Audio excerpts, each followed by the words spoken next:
Okay, we just got this trigger installed here. This is the Timney Alpha trigger. It's supposed to provide you with a really nice 3-pound break, and the way this is different than the normal stock Glock triggers that everyone else makes is instead of the normal Glock triggers having to pull the striker back more and then releasing it, this one holds the striker at the very back and then just releases it. That's it. All it does is pivot down. It doesn't pull back, it doesn't do anything, so it's supposed to give you a really nice trigger pull with none of the additional weight that comes along with it.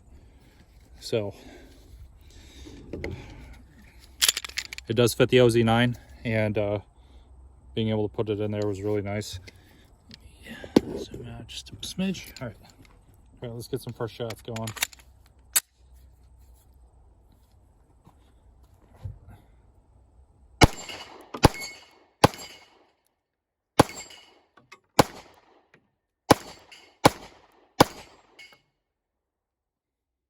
I like that. That was cool. All right, let's keep her going.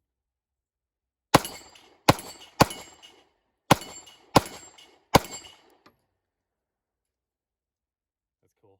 Cool trigger. Let's pick this one. All right, let's just do a quick burn down and see how fast I can shoot this thing.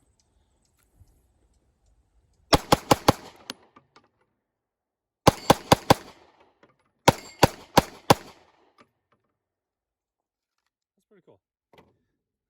Really crisp, really short. It's about half the distance of the normal Zeb trigger that came in this gun. All right, let's keep it going.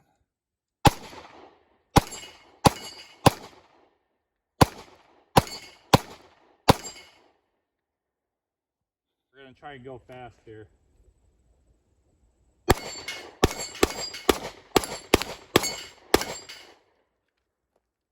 Almost had it. All right, so first impressions wrap up. Should you buy this trigger? I would say yes. The distance that the trigger has to travel is about half the distance of the normal Glock trigger. I will have to say though, it was if you think this is just straight drop-in, you're probably kind of wrong. Depending on the gun, at least for this gun, I had to tune some stuff, bending the trigger bar. I'll show you what's different about it.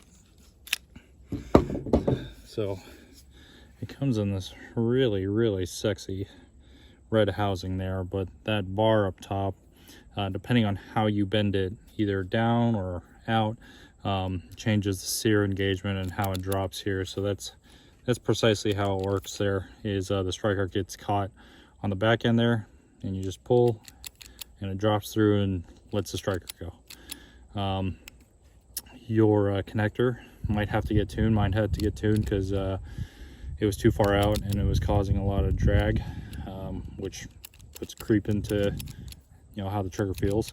But I will say putting it into this OZ9 was a lot easier than probably putting it in a stock Glock, just because I could pull the whole chassis out. And I initially tried to kind of fiddle this thing in there, and it took me about 10-15 minutes. But once you get proficient, you can actually relatively install these things in 5-10 minutes. At least for me, it was 5-10 minutes. Not bad. So, just as a showcase, let's see. So that's about how much take-up you got. You got a little creep. I wouldn't say zero. Zero is kind of, but more or less. There's your wall. There's the drop.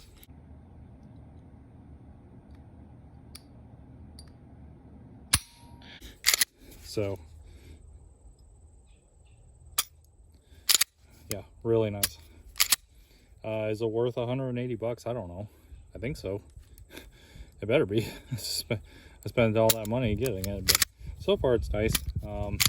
I think you can shoot fast. I don't know if it looked fast in the video, but it felt fast in real life. It probably wasn't fast in on the video.